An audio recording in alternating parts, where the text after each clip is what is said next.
Hay una frase que me viene rondando la cabeza desde hace días y que quiero compartir contigo antes de arrancar. Dice así: cuando alguien quiere controlarte, hace ruido; cuando alguien ya ganó, hace silencio. Y si hay una persona en todo el mundo del entretenimiento latino que encarna esa frase en este momento, esa persona es Julieta Casuccelli. La mujer que en los últimos 12 meses no ha dado una sola entrevista incendiaria, no ha publicado un solo comunicado defensivo, no ha respondido a una sola provocación pública y, sin embargo, tiene leyes con su nombre avanzando en los congresos de dos países diferentes, una gira con fechas agotadas en los recintos más importantes de Estados Unidos, dos premios internacionales en su vitrina y el respaldo incondicional de millones de personas que la consideran un ejemplo de dignidad y resiliencia.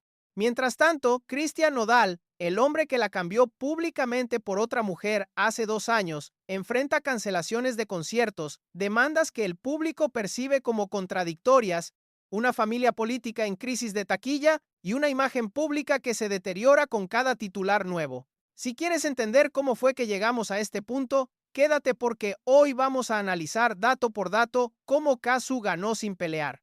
Antes de empezar, regálame un like. Y si estás en la app del celular, presiona el botón Hype que está al lado del like. Eso nos ayuda a que este video llegue a más gente. Vamos a empezar por el hecho más impactante de la semana pasada, el que cambió las dimensiones de toda esta historia y el que me inspiró el título de este episodio. El 31 de marzo de 2026 se confirmó oficialmente que la Ley Casu, esa iniciativa legislativa que nació de un conflicto personal entre dos celebridades, cruzó las fronteras de México y llegó al Congreso Nacional de Argentina, no a un Congreso estatal, no a un debate académico, al Congreso Nacional de un país soberano. Una ley que lleva el nombre artístico de una cantante de trap y que propone reformas reales al Código Civil para proteger los derechos de madres y padres custodios. Si alguien te hubiera dicho hace 2 años que la ruptura entre Nodal y Casu iba a terminar generando legislación internacional, te habrías reído, pero aquí estamos. Y la historia de cómo llegamos hasta aquí es fascinante. Para entender el peso de lo que significa la ley Casu, primero necesitas entender el problema concreto que intenta resolver. Y este problema, aunque nació en el mundo de la farándula, afecta a miles de familias en toda Latinoamérica que no tienen nada que ver con las celebridades ni con los escándalos. El problema es este: en la mayoría de los sistemas legales latinoamericanos, cuando dos padres tienen un hijo en común, ambos conservan derechos legales sobre ese menor, independientemente de si viven juntos o no. Eso suena razonable y justo en teoría, pero en la práctica genera un problema enorme cuando uno de los dos padres está ausente. Imagina que eres una madre que tiene la custodia práctica de su hijo. Tú lo llevas a la escuela, tú lo alimentas, tú lo cuidas cuando se enferma, tú pagas sus gastos, tú estás ahí todos los días, pero el padre del niño, que lleva meses o incluso años sin aparecer, sin pagar manutención, sin llamar por teléfono, sin mandar un solo mensaje, todavía conserva derechos legales sobre ese menor. Y cuando tú necesitas sacarle un pasaporte al niño para llevarlo de vacaciones, necesitas la firma de ese padre ausente. Cuando quieres inscribirlo en otra escuela porque cambiaste de ciudad, necesitas su autorización. Cuando quieres llevarlo al dentista para un procedimiento que requiere consentimiento de ambos padres, necesitas su permiso. Y ese padre que no está, que no paga, que no se interesa, de pronto tiene un poder enorme, porque puede negarse a firmar, puede ignorar tus llamadas, puede simplemente no contestar. Y tú, la persona que carga con toda la responsabilidad real, te quedas atrapada en un limbo burocrático que puede durar meses o años. Tu hijo no puede viajar, tu hijo no puede cambiar de escuela. Tu vida entera queda paralizada por la inacción de alguien que decidió no estar presente pero que mantiene el poder legal de bloquear todo. Eso es exactamente lo que la ley Casu busca resolver. La iniciativa propone que un juez pueda autorizar esos trámites cuando el otro progenitor se ha convertido en un obstáculo injustificado. No es una ley para quitarle derechos a nadie de manera arbitraria. No es una ley que castiga a los padres por ser padres. Es una ley que dice que los derechos de un progenitor ausente no pueden convertirse en la prisión burocrática del otro progenitor y sobre todo del menor. Es una ley de sentido común y por eso ha generado un apoyo masivo que trasciende las fronteras, los partidos políticos y las ideologías. Y aquí necesito hacer una aclaración que me parece importante porque hay mucha confusión al respecto en redes sociales. La ley Casu no es una ley contra Nodal. No menciona su nombre, no lo señala, no lo acusa de nada. Es una ley que aborda un problema sistémico que existía mucho antes de que Casu y Nodal se conocieran y que va a seguir existiendo mucho después de que este escándalo deje de ser noticia. El caso de Casu simplemente le puso rostro visible a una injusticia cotidiana que miles de madres y padres enfrentan en silencio, y al ponerle rostro, le dio la visibilidad mediática que los legisladores necesitaban para justificar la urgencia de actuar. Esto es algo que la gente que critica la ley por considerar que es un capricho de fans no entiende o no quiere entender. No estamos hablando de ponerle el nombre de una celebridad a una calle o a un premio honorífico. Estamos hablando de una reforma legal que, si se aprueba, va a cambiar la vida real de familias reales que están atrapadas en laberintos burocráticos que les impiden ejercer sus derechos como padres custodios. Familias que no tienen millones de seguidores, que no tienen abogados caros, que no salen en los programas de televisión. Familias que están solas frente a un sistema legal que les exige la cooperación de alguien que decidió no cooperar. La ley Casu, en su esencia, dice algo muy simple. Dice que si tú como padre o madre estás haciendo todo lo que te corresponde, si estás presente, si estás pagando, si estás criando, entonces el sistema legal no debería permitir que la persona que no está haciendo nada de eso tenga el poder de paralizarte la vida. Es sentido común convertido en artículo de ley.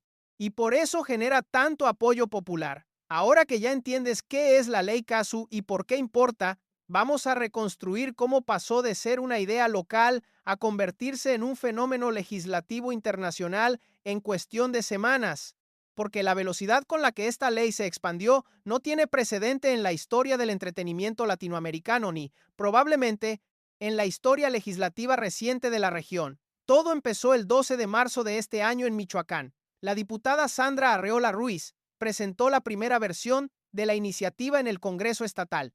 Arreola Ruiz, que es abogada de profesión y que lleva años trabajando en temas de derechos de la infancia, vio en el caso público de Casu la oportunidad perfecta para darle visibilidad a un problema que afecta a miles de familias mexicanas en silencio. La iniciativa proponía reformar los códigos familiares de Michoacán para permitir que un juez autorizara trámites de movilidad de menores cuando el otro progenitor los obstaculizara injustificadamente. La respuesta fue inmediata. En cuestión de días, legisladores de otros estados empezaron a replicar la iniciativa. Guanajuato fue el siguiente, donde diputadas de Morena impulsaron formalmente la ley en su Congreso estatal. Después vino Oaxaca, donde la diputada morenista Concepción Rueda Gómez presentó una adición específica al Código Familiar del Estado. Y a nivel federal, el diputado del Partido Verde, Ernesto Núñez Aguilar, confirmó que estaban preparando la presentación formal ante la Cámara de Diputados Federal. Todo eso en menos de 3 semanas. 4 instancias legislativas mexicanas moviéndose prácticamente en paralelo para aprobar una ley inspirada en el caso personal de una cantante argentina. Y entonces, el 31 de marzo, llegó el salto que nadie anticipaba. En Argentina, el senador chubutense Carlos Linares, del Partido Justicialista, anunció que llevaría la ley Casu al Congreso Nacional Argentino. El proyecto fue elaborado en conjunto con la agrupación Abogadas Feministas AMBA y propone modificaciones al Código Civil argentino para permitir la suspensión cautelar de la responsabilidad parental cuando un progenitor no cumpla con la cuota alimentaria durante un periodo determinado o se ausente injustificadamente de la vida del menor por más de 3 meses. Es decir, la ley no solo cruzó fronteras geográficas, cruzó fronteras jurídicas. Se adaptó del sistema legal mexicano al sistema legal argentino. Se transformó de una iniciativa estatal a un proyecto de alcance nacional en 2 países diferentes. Y todo eso ocurrió orgánicamente, impulsado no por una campaña política coordinada, sino por la resonancia emocional de una historia que millones de personas sienten como propia. ¿Tú qué piensas? ¿Crees que la ley Casu realmente se va a aprobar en alguno de estos congresos o crees que va a quedar como un gesto simbólico? Déjamelo en los comentarios y de paso dale like a este video. Y en el celular recuerda el botoncito hype al lado del like. Ahora quiero hablar del dato que para mí demuestra de manera más contundente la magnitud del apoyo popular que tiene Casu y que tiene esta ley. Y ese dato no tiene que ver con legisladores ni con congresos, tiene que ver con un video falso que engañó a decenas de miles de personas. El 1 de abril, un video deepfake de la presidenta Claudia Sheinbaum se viralizó en Facebook y en TikTok. El video mostraba a Sheinbaum diciendo supuestamente que iba a aprobar la ley Casu para que entrara en vigor de inmediato. El video era completamente falso, generado con inteligencia artificial. Herramientas especializadas de verificación determinaron con un 95% de certeza que el audio era sintético. El video original correspondía a una conferencia matutina real de Sheinbaum del 17 de marzo, pero las palabras habían sido fabricadas digitalmente, y sin embargo, antes de que se comprobara que era falso, el video acumuló más de 53,000 likes en Facebook y más de 54,000 en TikTok, con miles de comentarios y compartidos. Decenas de miles de personas lo creyeron real y lo compartieron con entusiasmo genuino.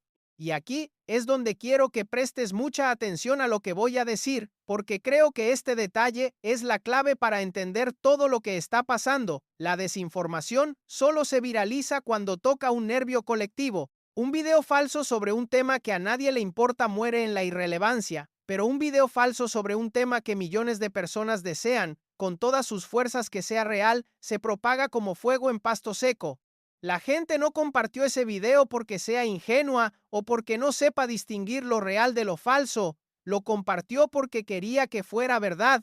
Quería con todas sus fuerzas que la presidenta respaldara públicamente esta ley. Quería que el sistema legal protegiera a las madres y a los padres custodios que enfrentan los mismos obstáculos que Casu enfrentó públicamente. Y ese deseo colectivo, esa hambre de justicia que se manifiesta incluso en la disposición a creer algo falso con tal de sentir que el mundo es un poco más justo, es la prueba más elocuente de que Casu ganó la batalla de la opinión pública de manera absoluta e irreversible. Y quiero explorar algo que creo que nadie ha señalado todavía y que me parece fascinante desde el punto de vista sociológico. La ley Casu es probablemente el primer caso documentado en la historia donde un conflicto de pareja entre celebridades genera legislación real en múltiples países. Ha habido casos donde escándalos mediáticos inspiraron debates públicos. Ha habido casos donde la muerte de una figura pública impulsó reformas de seguridad o de salud, pero no recuerdo, y te invito a que me corrijas en los comentarios si me equivoco, un caso donde una ruptura sentimental entre dos cantantes termine produciendo proyectos de ley concretos en 5 instancias legislativas de 2 naciones diferentes. Eso dice algo extraordinario sobre el poder de la cultura popular en la política contemporánea. Los legisladores no viven en una burbuja, ven las tendencias en redes, ven los trending topics, ven los millones de comentarios de madres y padres que se identifican con la situación de Casu, y cuando ven esa masa crítica de opinión pública a favor de una causa concreta, detectan una oportunidad política. Es un ciclo virtuoso donde la cultura popular alimenta la agenda legislativa y la agenda legislativa legitima la conversación cultural. Y en el centro de ese ciclo está Casu, sin haber movido un dedo para que ocurriera. Piensa en lo que eso significa para la relación entre el entretenimiento y la política en Latinoamérica. Si el caso de una cantante argentina de trap puede movilizar legisladores en 2 países, entonces el poder de las narrativas culturales para generar cambio social es mucho mayor de lo que cualquiera asumía. Y ese poder, curiosamente, no lo tiene la persona que más ruido hace, lo tiene la persona que más empatía genera. Y la empatía, como nos ha enseñado Casu, se genera con silencio, con dignidad y con coherencia, no con comunicados de prensa ni con estrategias de control de daño. Pero la victoria de Casu no se mide solamente en leyes y en apoyo popular, se mide también, y quizás de manera más contundente, en los números de su carrera musical, porque lo que le está pasando a Casu profesionalmente en este 2026 es algo que muy pocos artistas latinoamericanos han logrado en toda la historia de la industria. Y lo está logrando en el momento más improbable, después de una ruptura pública brutal que podría haberla destruido profesionalmente. Su gira Latinaje Tour es su primera gira en solitario por Estados Unidos. No es un festival donde compartes cartel con otros 10 artistas. No es una participación especial en el show de alguien más. Es una gira completa, con su nombre en la marquesina, con su producción, con su setlist, con su equipo, y los resultados han sido históricos. Múltiples fechas agotadas en cuestión de días. Recintos de primera categoría vendidos hasta el último asiento. El Madison Square Garden de Nueva York, el recinto más icónico del entretenimiento mundial, con más de 20,000 localidades. El YouTube Theater de Los Ángeles. Ciudades como Chicago, Miami, Houston, Dallas, San Antonio, Phoenix, todas con demanda que superó la oferta. Además de la gira, Kazu viene de arrasar en premios Lo Nuestro, donde ganó Artista Pop Femenina del Año y Canción del Año por su tema Con Otra. Son dos premios de peso enorme en la industria latina, premios que validan no solo la popularidad de una artista, sino su calidad artística y su relevancia cultural. Y como si eso no fuera suficiente, también recibió el reconocimiento BMI Latin Spotlight, un galardón que otorga la organización que administra los derechos de autor de compositores a nivel mundial.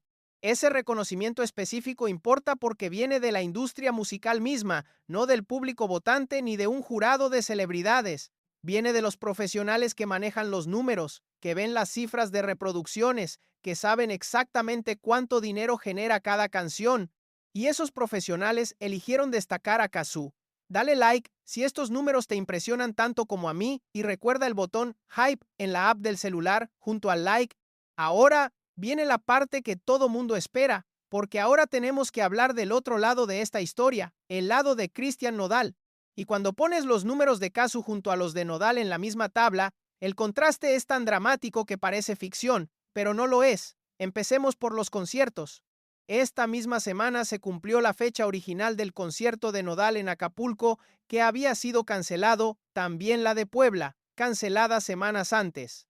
Las razones oficiales fueron ambiguas. Se habló de motivos ajenos al recinto, pero las razones reales, según múltiples medios, fueron las bajas ventas de boletos, y no solo eso, el proceso de reembolso que ofrecieron a los compradores de boletos para Acapulco fue descrito por los propios afectados como humillante. Les pedían que escribieran la palabra nulos sobre sus boletos con plumón permanente, que los rompieran por la mitad, que fotografiaran los pedazos y que enviaran las imágenes junto con su identificación oficial y sus datos bancarios. Todo eso para recuperar el dinero de un evento que el artista decidió cancelar. Es como si después de dejarte plantada, te pidieran que rellenaras un formulario en triplicado para que te devolvieran el tiempo que perdiste esperando. Pero la situación de los conciertos tiene un matiz que la hace todavía más reveladora. El 27 de marzo, apenas un día antes de la fecha original del show cancelado en Acapulco, Nodal se presentó en la Expo Feria Coatza en Coatzacoalcos, Veracruz.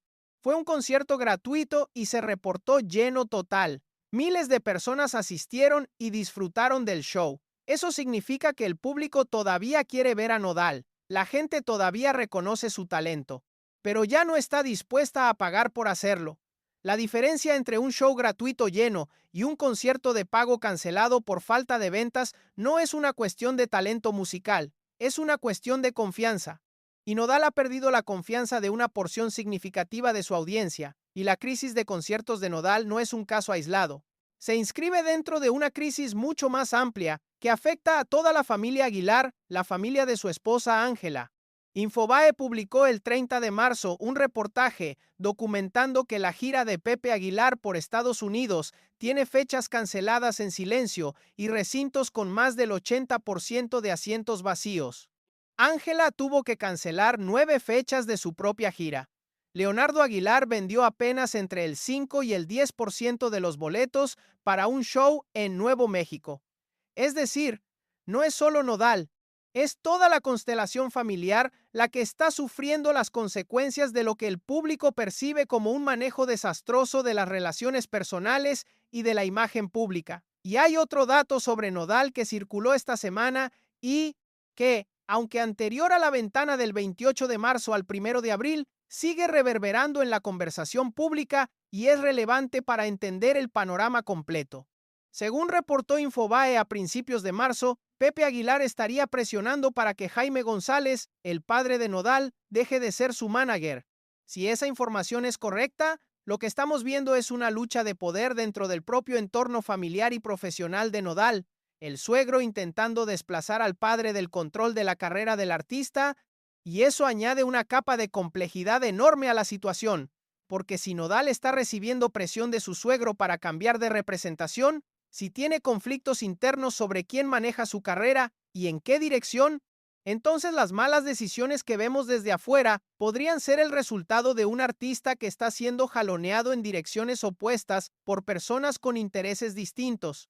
El padre que lo conoce desde siempre y que lo llevó al éxito inicial, y el suegro que tiene su propia maquinaria, su propia visión del negocio y sus propias necesidades de imagen familiar. Un artista que está en medio de esa tensión no puede tomar decisiones claras. No puede enfocarse en lo que realmente importa, que es la música y la conexión con el público. Y mientras Nodal navega esas aguas turbulentas dentro de su propio equipo, Kazu opera con una claridad estratégica que contrasta brutalmente. Ella sabe quién es, sabe qué quiere, sabe hacia dónde va, y no tiene a nadie tirándole del brazo en dirección contraria. También vale la pena hablar de lo que está pasando con Ángela Aguilar en paralelo, porque su situación esta semana tuvo dos momentos que refuerzan la narrativa de un clan en caída libre. Primero, su intercambio en redes sociales con Carol Sevilla, que empezó cuando Ángela respondió a las burlas de Sevilla con la frase «Dios la bendiga y le dé paz». Esa frase se convirtió en meme instantáneo, y aunque algunos la interpretaron como una respuesta elegante, la mayoría del público la leyó como una señal de que Ángela sigue metida en dinámicas de confrontación pública que no le suman nada. Y segundo, Majo Aguilar, la prima de Ángela, explotó frente a las cámaras cuando le preguntaron por la boda religiosa, revelando que no sabe si la van a invitar y que no mantiene comunicación regular con su prima. Esa declaración, viniendo de una familiar directa, es un golpe a la imagen de unidad que la familia necesita desesperadamente proyectar. Cada uno de esos episodios, tomado individualmente, sería un problema menor, pero sumados a las cancelaciones de conciertos, a las bajas ventas de boletos, al borrado de fotos de Christy Nodal y a la demanda cuestionada contra Kazu, forman un mosaico de crisis que abarca absolutamente todos los flancos: profesional, legal, familiar, mediático, musical. No hay un solo terreno donde el clan Aguilar Nodal esté ganando esta semana. Y no hay un solo terreno donde Kazu esté perdiendo. Ahora pon esos datos junto a los de Kazu. De un lado, una mujer con gira agotada, premios internacionales y leyes con su nombre. Del otro, un hombre con conciertos cancelados, demandas cuestionadas y una familia política que no puede llenar un recinto. De un lado, un artista que construyó su momentum en silencio, sin atacar a nadie, sin publicar comunicados defensivos, sin cerrar comentarios en Instagram. Del otro, un artista cuyo equipo desactiva los comentarios en redes para que el público no pueda expresar lo que piensa, cuya madre borra las fotos de su nieta por instrucción legal, cuyo suegro cancela fechas de gira en secreto esperando que nadie se entere. El contraste no necesita explicación, se explica solo. Pero hay algo que quiero profundizar porque creo que es la clave para entender por qué Kazu ganó y Nodal perdió en la opinión pública. Y no tiene que ver con la música, ni con las leyes, ni con los números de taquilla, tiene que ver con la estrategia, o más precisamente con la diferencia entre una estrategia de silencio y una estrategia de control. Kazu eligió el silencio desde el principio. Cuando Nodal la dejó públicamente por Ángela Aguilar, Kazu no salió a gritar a los medios. No publicó capturas de conversaciones privadas. No hizo lives llorando ante millones de personas. No contrató un publicista para lanzar una campaña de victimización. Lo que hizo fue mucho más difícil y mucho más efectivo. Se calló, se fue a su casa, se dedicó a su hija, se concentró en su música y dejó que el tiempo hiciera su trabajo. Esa decisión, que en el momento pudo parecer pasividad o incluso debilidad, resultó ser la jugada maestra más brillante en la historia reciente del entretenimiento latino. Porque el silencio de Kazu creó un vacío narrativo que el público llenó con su propia empatía. Cuando tú no hablas, la gente imagina tu dolor. Cuando tú no acusas, la gente imagina las injusticias que podrías denunciar. Cuando tú no atacas, la gente asume que eres la persona más digna de la habitación. El silencio de Casu funcionó como un lienzo en blanco donde millones de personas proyectaron sus propias experiencias de desamor, de traición, de lucha solitaria como madres o como padres. Y esa proyección colectiva creó un vínculo emocional entre Casu y su público que es prácticamente indestructible. Nodal eligió exactamente la estrategia contraria: control, control de la narrativa, control de la imagen, control de quién puede decir qué y cuándo, comunicados legales, demandas judiciales, presiones a familiares para que borren fotos, desactivación de comentarios en redes, cancelaciones silenciosas. Cada uno de esos movimientos fue diseñado para controlar la percepción pública. Y cada uno de esos movimientos, sin excepción, tuvo el efecto contrario al esperado, porque en 2026 el público no tolera que lo controlen, el público quiere autenticidad. Quiere sentir que la persona que está en el escenario o en la pantalla es la misma persona que existe fuera de cámaras. Y cuando percibe que alguien está manipulando la información, cerrando canales de comunicación, fabricando narrativas y presionando a sus propios familiares para que participen en la estrategia, el público no solo se aleja, se rebela. Y esa rebelión se manifiesta en las formas más concretas y medibles que existen: boletos que no se compran, comentarios que se vuelven hostiles, hashtags que se convierten en trending topics negativos y leyes que llevan el nombre de tu expareja. ¿Tú de qué lado estás en esta historia? ¿Crees que Casu hizo bien en mantenerse en silencio o crees que debería haber respondido públicamente en algún momento? Déjamelo en los comentarios y de paso dale like y hype en el celular si no lo has hecho. Y quiero hablar ahora de algo que pasó esta semana y que ilustra perfectamente cómo funciona la dinámica del control versus la autenticidad en tiempo real. Me refiero a lo que ocurrió con el periodista Alex Rodríguez del programa Siéntese quien pueda. El 31 de marzo, Rodríguez publicó en YouTube una entrevista con la diputada Sandra Arreola Ruiz, la autora original de la ley Casu en Michoacán. Pero en lugar de explorar la ley desde un ángulo informativo, Rodríguez usó la entrevista como plataforma para defender abiertamente a Nodal. Argumentó que Nodal paga cantidades enormes de manutención, que quiere ver a su hija pero que no le permiten hacerlo, y acusó directamente a Casu de contradecirse en varias ocasiones durante sus visitas a México. La reacción fue instantánea y masiva. En su TikTok, los comentarios se llenaron de críticas feroces. La gente le escribía que parecía un fan incondicional de Nodal, que estaba defendiendo lo indefendible, que primero demostrara lo que decía antes de repetirlo como verdad.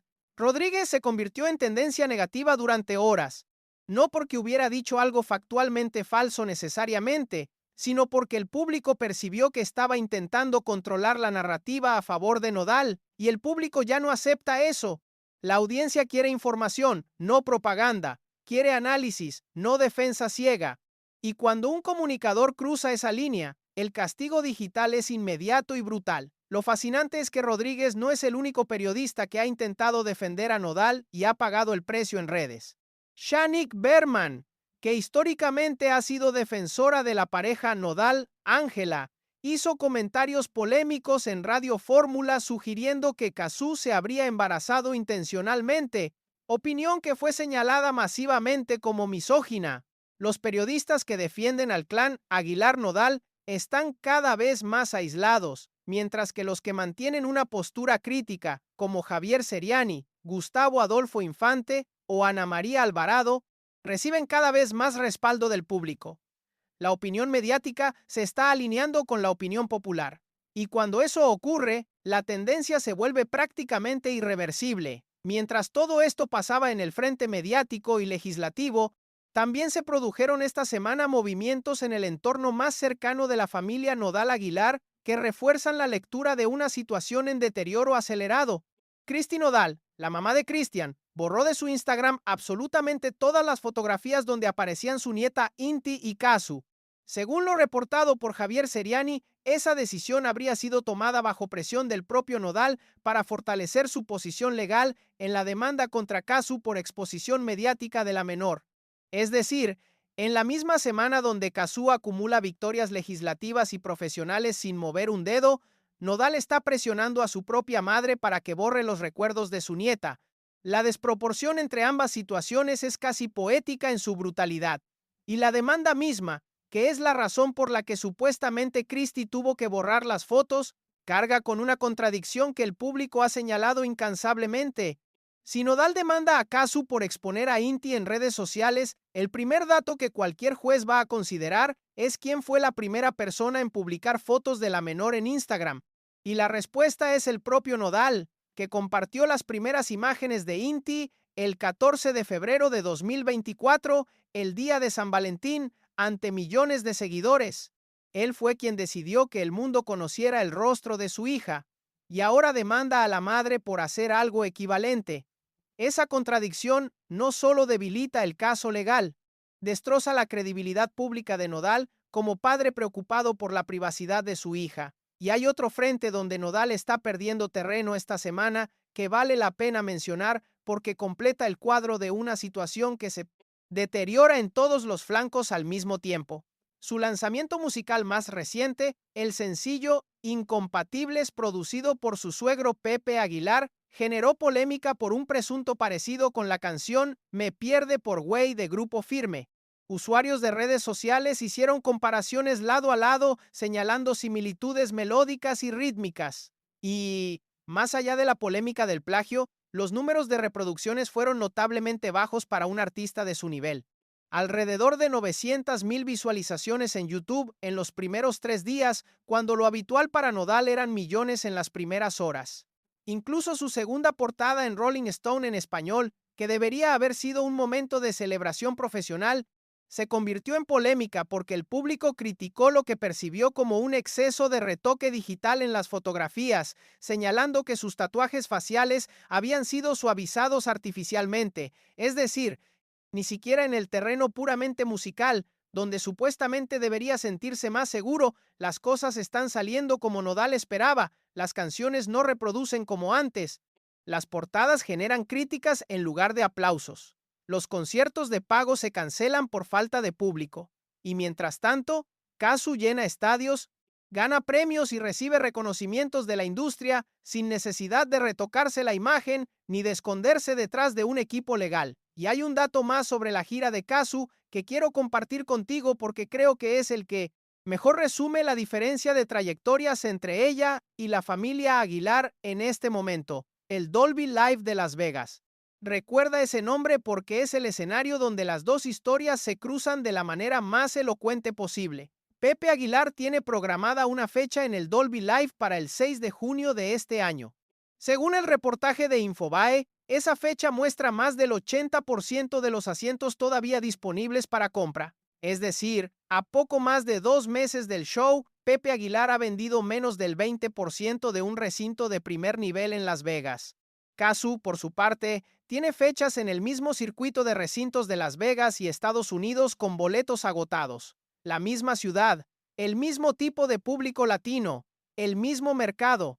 Resultados diametralmente opuestos. Ese cruce en el Dolby Live de Las Vegas es quizás la metáfora más perfecta de todo lo que está ocurriendo en esta saga. Dos artistas, dos familias, dos estrategias, dos resultados, uno con el 80% de asientos vacíos y silencio, donde deberían haber aplausos, la otra con sold out y filas de fans esperando para entrar. Si algún día alguien escribe un libro sobre cómo la percepción pública puede transformar carreras en direcciones opuestas, el capítulo sobre el Dolby Live de Las Vegas en el verano de 2026 va a ser lectura obligada. Y esto me lleva a algo que quiero analizar con más profundidad porque creo que es una de las lecciones más importantes de toda esta historia para cualquier persona que trabaje en la industria del entretenimiento o que simplemente le interese entender cómo funciona la opinión pública en la era digital. La lección es esta. En 2026, tu imagen pública no es lo que tú decides proyectar. Tu imagen pública es lo que el público decide percibir. Y esas dos cosas pueden ser radicalmente diferentes. Nodal y los Aguilar decidieron proyectar control, estabilidad, familia unida, éxito profesional continuado.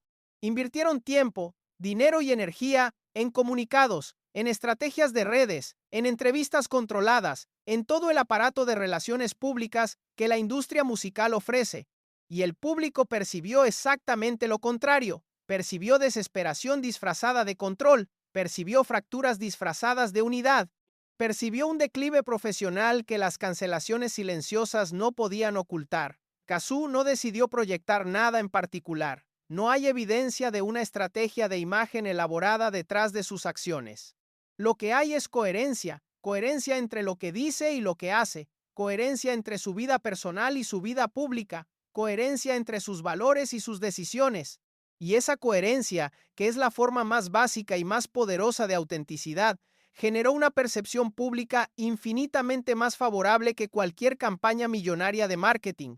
El público percibió lo que Kazu es, no lo que Kazu quiere aparentar, y lo que percibió le gustó, lo respetó y lo premió con una lealtad que no tiene precio. Esa es la lección central de esta historia. No puedes controlar la percepción del público, pero puedes ser coherente, y cuando eres coherente, la percepción del público se alinea naturalmente con tu realidad, y cuando no lo eres, ninguna cantidad de comunicados, de comentarios desactivados, ni de fotos borradas puede cerrar la brecha entre la imagen que fabricas y la verdad que el público detecta. Hay una dimensión más de esta historia que quiero explorar antes de cerrar porque creo que le da un sentido final a todo lo que hemos discutido. Me refiero al significado cultural de lo que está ocurriendo, porque la victoria de Kazu no es solo una victoria personal de una artista sobre su ex, es una victoria simbólica de un conjunto de valores sobre otro conjunto de valores. De un lado están los valores que representa Kazu: autenticidad, dignidad, trabajo duro, silencio como fortaleza, la convicción de que tu arte y tu conducta hablan más fuerte que cualquier comunicado de prensa, la idea de que ser madre no te limita sino que te potencia, la creencia de que la mejor venganza no es un ataque sino una vida bien vivida. Del otro lado están los valores que, según la percepción pública, representa el clan Aguilar Nodal: control de narrativa, fabricación de imagen, presión sobre los propios familiares para sostener una versión de los hechos, demandas legales que el público percibe como contradictorias, cancelación silenciosa de compromisos profesionales, desactivación de canales de comunicación cuando la opinión pública es desfavorable. Y el público, enfrentado a esa dicotomía, eligió con sus votos en las redes, con sus reproducciones en las plataformas, con sus boletos en las taquillas y ahora, incluso, con sus demandas legislativas. Eligió la autenticidad sobre el control. Eligió el silencio digno sobre el ruido desesperado. Eligió a Kazu. Lo que hace esta victoria todavía más significativa es que Kazu nunca la buscó explícitamente. No se postuló para ser un símbolo. No creó una fundación para promover leyes con su nombre. No lanzó una campaña de marketing para posicionarse como víctima o como heroína. Lo que hizo fue vivir su vida de la manera más honesta posible dentro de circunstancias extraordinariamente difíciles. Y esa honestidad resonó con tanta fuerza en millones de personas que generó un movimiento orgánico que excedió cualquier cosa que ella pudiera haber planificado. Kazu no inventó la ley Kazu. Los legisladores la inventaron inspirados en su caso. Kazu no llenó las arenas de Estados Unidos porque manipuló al público con campañas agresivas. Las llenó porque su música conectó genuinamente con una audiencia que la respeta como persona, además de admirarla como artista. Kazu no destruyó la carrera de Nodal ni la imagen de los Aguilar. Ellos mismos lo hicieron con sus propias decisiones.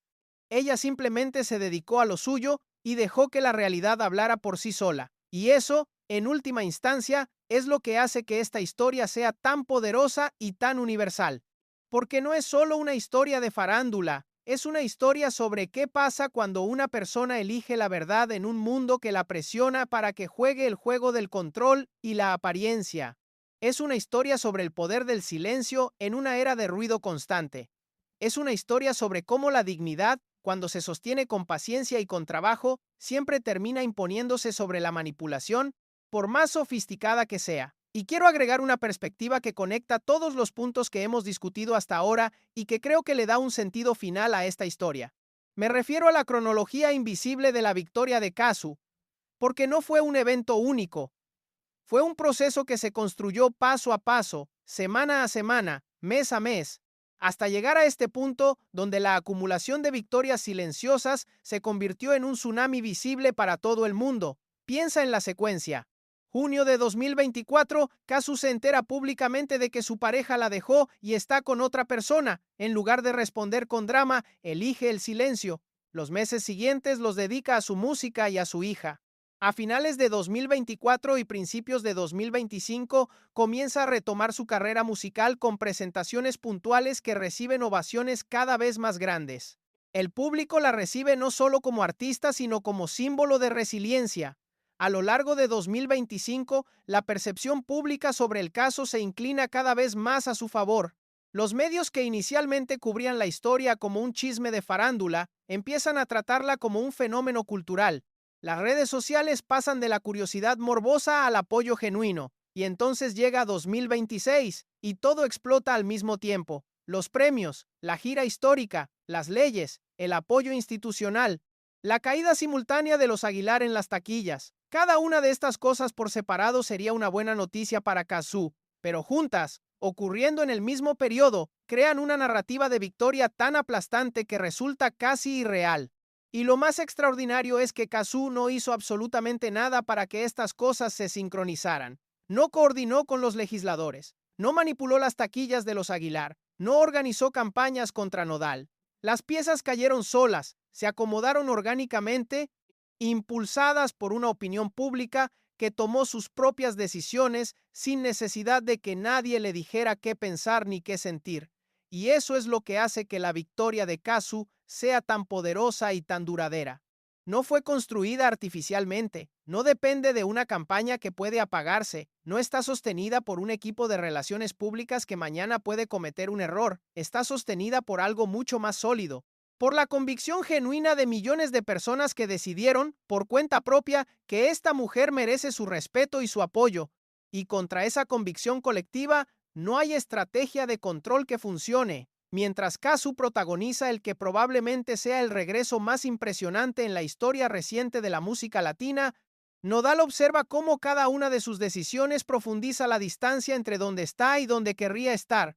La demanda contra Kazu que el público rechaza, la presión sobre su madre para borrar fotos que la opinión pública condena, las cancelaciones de conciertos que los medios documentan, el sencillo que no reproduce como antes, la portada de revista que genera burlas en lugar de admiración, la presión interna de un suegro que quiere controlar su carrera, y la certeza creciente de que el camino que eligió, el camino del control y la apariencia, no lo está llevando a donde pensaba. La ironía final de esta historia es que Nodal tenía todo a su favor: talento inmenso, juventud, éxitos musicales probados, una audiencia masiva, una nueva relación con una mujer de una de las familias más poderosas de la música mexicana, y con todo eso a su favor, está perdiendo. Mientras Kazu, que partió de una posición de desventaja absoluta, la mujer dejada, la madre sola, la extranjera en un conflicto mexicano, está ganando en todos los frentes. Si eso no demuestra que en la era de las redes sociales la autenticidad es más valiosa que el poder, entonces nada lo demuestra, y por eso me atrevo a decirlo con todas sus letras.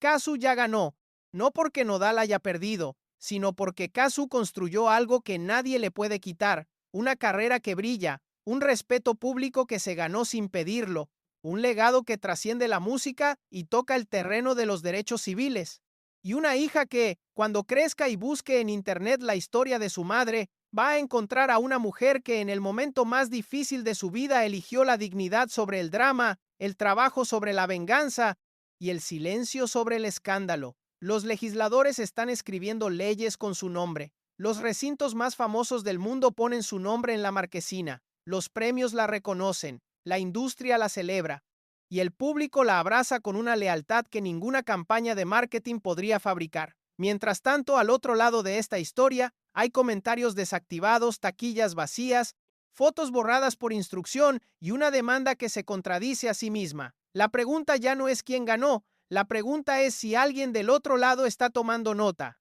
Porque las lecciones de esta historia están ahí, claras como el agua, disponibles para cualquiera que quiera aprenderlas. La autenticidad vence al control, el silencio vence al ruido, y el trabajo vence a la manipulación, siempre. Quiero cerrar con una reflexión sobre algo que creo que es el legado más duradero de toda esta saga.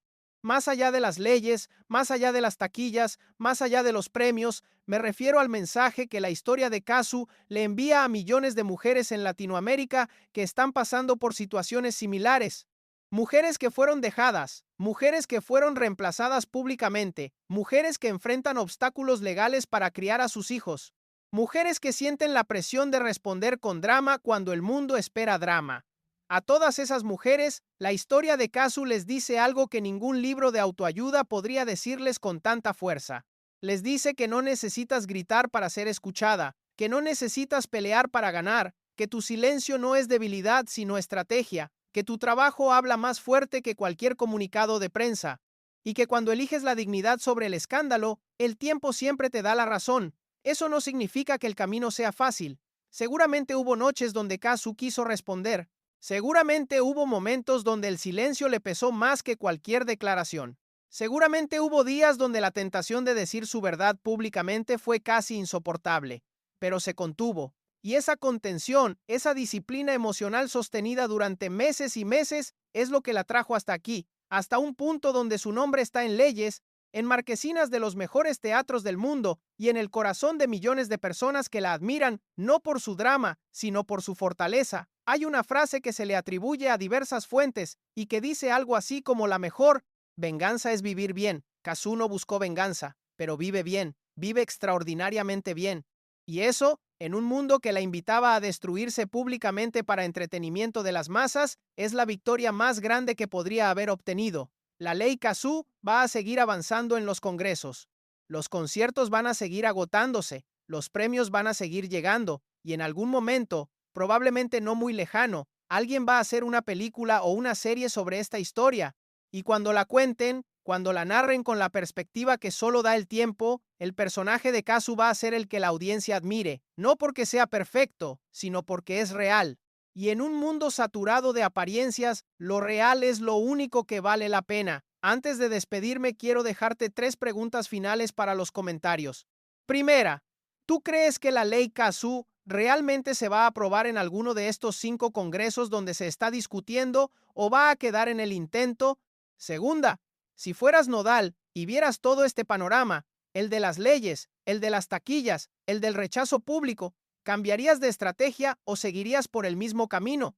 Y tercera, ¿crees que el silencio de Casu ha sido una estrategia calculada desde el principio o crees que simplemente es su forma natural de ser y que le salió bien por convicción más que por cálculo? Déjame tu respuesta. Dale like si este episodio te tocó y si estás en la app del celular presiona el botón Hype que está junto al like. Nos vemos en el siguiente episodio donde esta historia que ya se convirtió en algo mucho más grande que un chisme de celebridades seguramente nos va a traer más sorpresas.